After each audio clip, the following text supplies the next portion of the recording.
Liam's carries are very strong, very nimble on his feet for a prop, but he also distributes quite well. If we want to play a bit more of an expansive game, probably work rate is a big one for me as a front row.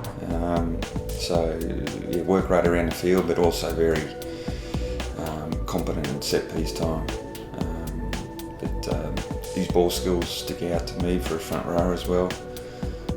You can adapt to any change in how we need to play as well.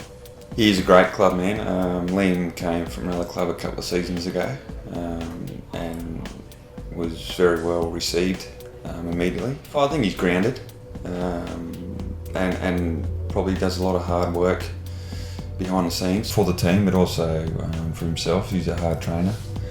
I think those characteristics make him very likeable within the whole club, really. I spent 3 years living and playing in New Zealand, and that was a huge part of my development, especially early on. It taught me a certain style and a certain way that they like to play, and then to take what I learnt there and bring it back to Australia, where we play a much more expansive style of footy. It's been really good for my development. I think his all-round game is his strength, but also the character, the type of person Liam is. He fits into a team quite easily because of the sort of person he is, and very easy to coach. He takes things on board, quick learner, asks questions, isn't afraid to receive, work on feedback, as well as things he's doing well. So very, very easy player to coach. That I saw the calibre of players that were not only going to the Vikings but also being produced and coming out the other side of the Vikings program. And I'd always been curious about how good a rugby player I could be, and I think I needed a bit of structure. And after talking to Brad Harris, who was the coach at the time, it really seemed that the Vikings could provide me with that structure and that guidance that I needed to sort of take my game to the next level. And in sort of 12 months with them, I went from sort of being a fringe first grader to actually getting a couple of games in the National Rugby Championship with the Sydney Stars. I think he's quite well balanced.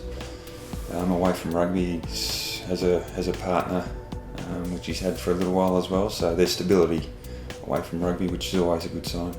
Kat's been massively supportive throughout.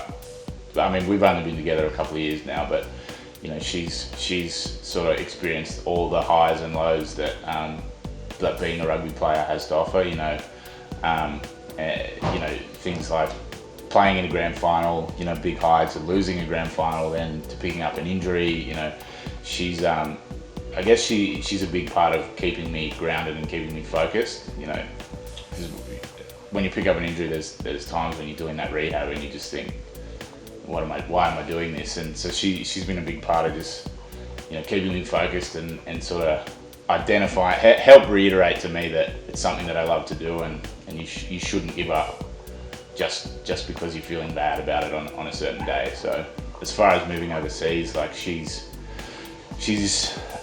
loves to travel. She was actually born in South America and moved over here as a child, so she's really keen to see more of the world too. So